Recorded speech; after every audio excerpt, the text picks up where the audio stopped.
Hello, I'm Ben Mankiewicz. Welcome to TCM and the 12th night of 31 Days of Oscar. Since the 1st of March, every movie on TCM is an Oscar winner or nominee. Tonight, a lineup of Academy Award-winning war pictures. And we begin with a sprawling epic that focuses on the turning point in the Allied fight against the Nazis, D-Day, June 6th, 1944. From 20th Century Fox in 1962, The Longest Day. The film was a passion project for its producer, Darryl F. Zanuck, who ran Fox for better than 2 decades before becoming an independent producer. Based on Cornelius Ryan's 1959 novel about the Normandy invasion, Zanuck set out to make the biggest, most realistic, and most ambitious war picture of all time.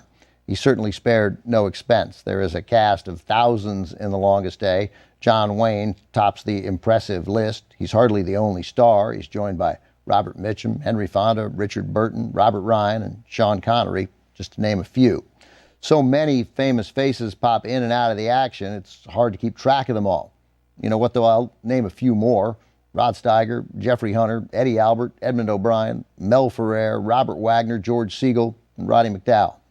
To assemble so many stars required coordination and planning by Zanuck, which rivaled the skill of a 5-star general. According to Ken Anakin, one of 5 directors to work on the film, Zanuck had 4 assistants juggling scheduling. They were tasked to find the open day or two in a given actor's busy schedule to get him in front of the cameras. To get all these different actors all in the same picture, said Anakin, was a miracle Zanuck worked. Anakin, who came in originally for a 3-week stint but stayed far longer, paid close attention to what one of his actors, Richard Todd, had to say about the scene detailing the Battle of Pegasus Bridge. Todd had been there on D-Day, narrowly escaping death himself when he parachuted into the action.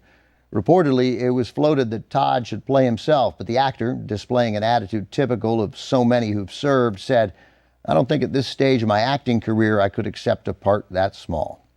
From 1962, nominated for 5 Oscars, including Best Picture, and winning for Best Special Effects and Best Black and White Cinematography, The Longest Day.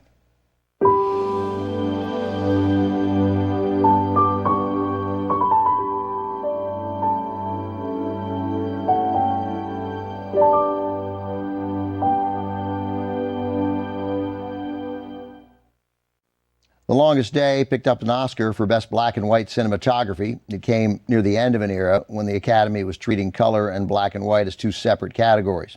Producer Darryl F. Zanuck could have shot The Longest Day in color, which had become standard operating procedure in Hollywood by the early 60s.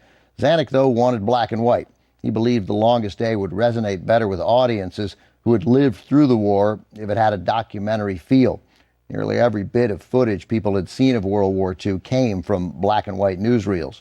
To see this history play out in Technicolor might have made it seem more like a movie than a vital piece of history.